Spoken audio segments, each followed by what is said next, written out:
নমস্কার বন্ধুরা, আমাদের চ্যানেলে অনেকদিন পর তোমাদের সবাইকে স্বাগত। আজকে একটা আনবক্সিংয়ের ভিডিও করতে যাচ্ছি, সঙ্গে থাকো। একটা লেনোভো মনিটর আনবক্সিং করব। আমার পুরানো মনিটরটা স্যামসাংয়ের অনেক দিন খারাপ হয়ে গেছে। ওটা আমি কলেজ লাইফে কিনেছিলাম, তো অনেকদিন পর আবার একটা অফিস ইউজ বা হালকা বাজেট দামের মধ্যে মনিটর অর্ডার করেছিলাম অ্যামাজন থেকে। চলো আমার সাথে দেখতে থাকো আনবক্সিংটা। তো একটা মনিটর অর্ডার করেছিলাম, ডেলিভারি দিয়ে গেছে। এই যে অ্যামাজন ডেলিভারি, এখানটা খাওয়া।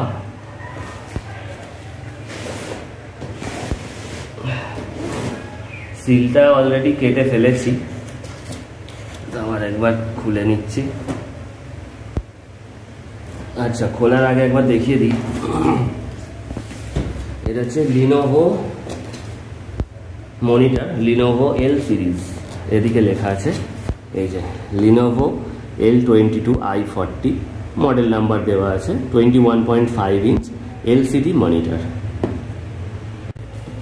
তো বাক্সটার অবস্থা খুব একটা ভালো না, বাট যেটা আমার মনে হয়েছে ভালো সেটা হচ্ছে যে একটাই অ্যাড্রেস এখানে চিপকানো আছে আমার, অর্থাৎ এই জিনিসটা আমার কাছে ফার্স্ট আসছে। চলো খুলে ফেলি, এদিক ওদিক না দেখে। এইভাবে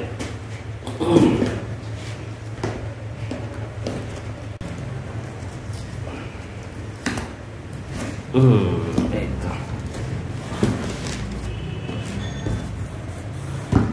পজ করে দাও। এটার ভিতরে যেটা ফার্স্টে দিয়েছে, একটা ইউজার ম্যানুয়াল দিয়েছে।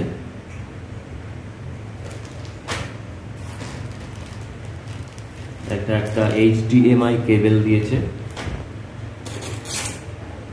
এটা একটা পাওয়ার কেবল দিয়েছে। পাওয়ার কেবলটা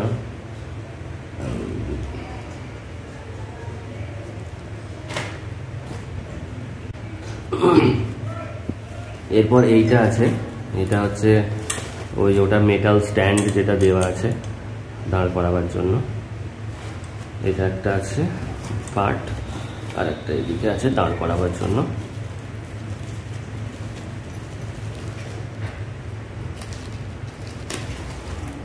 এই যে এখানে একটা স্ক্রু দেওয়া আছে। এটা পুরোটাই মেটাল। যখন দাঁড় ফিক্স করাবো তখন আর একটা ভিডিও করব, বা এখানেই হয়তো দেখাতে পারি।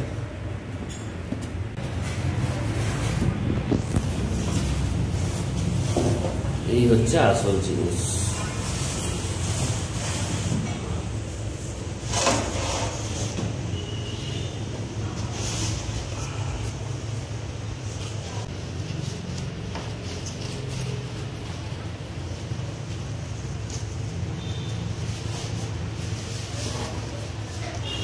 তো এখানটা দেখে নাও, এখানে পাওয়ার কেবলটা এখানে কানেক্ট হবে। HDMI পোর্ট আছে, DVI আছে, আর একটা আছে অডিও আউটপুট আছে। এইটা দেখো, এখানে একটা জয়স্টিক দেওয়া আছে, এখানে একটা বাটন দেওয়া আছে। এটার কাজ আছে জয়স্টিকটা দিয়ে ওই মনিটরের যে মেনু আছে সেগুলো কন্ট্রোল করা যায়। তাহলে এবার মনিটরটা দেখে নিই কেমন। বাহ,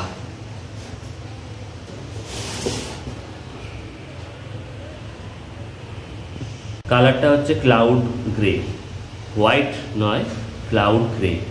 এখানে কিছু স্পেসিফিকেশন লেখা আছে। ডুয়াল স্পিকার, ফুল HD, 21.5 মানে এখান থেকে এখানে 21.5। ওকে,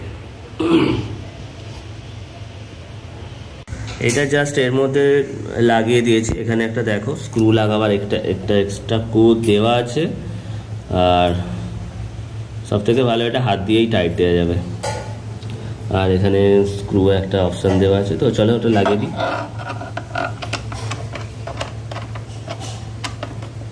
এরপর যে স্ট্যান্ডটা দেওয়া আছে তার সাথে একটা স্ক্রু লাগানো আছে। এই স্ক্রুটা এই জায়গায় চলে যাবে। এ হয়ে গেছে পুরো স্ট্যান্ড লাগানো।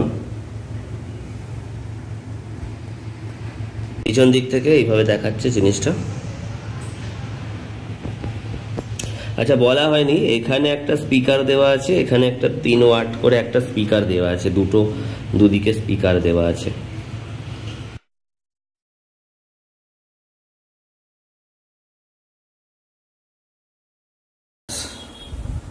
সব কিছু সেট করার পর এই যে দেখো তোমরা, এখনো পর্যন্ত কোনো সমস্যা নেই।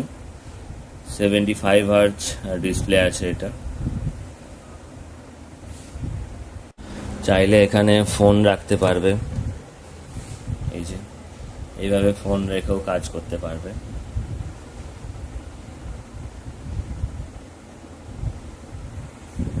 ওভারঅল মনিটরের পারফরম্যান্স আমার ভালোই লেগেছে। দেখা যাক, আস্তে আস্তে ব্যবহার করতে করতে বুঝতে পারবো এটা কতটা ভালো কতটা খারাপ বা কী কী সমস্যা হচ্ছে। তখন তোমাদের সাথে যদি কোনো সমস্যা হয় বা প্রবলেম হয় আমি আবার আপডেট দেবো।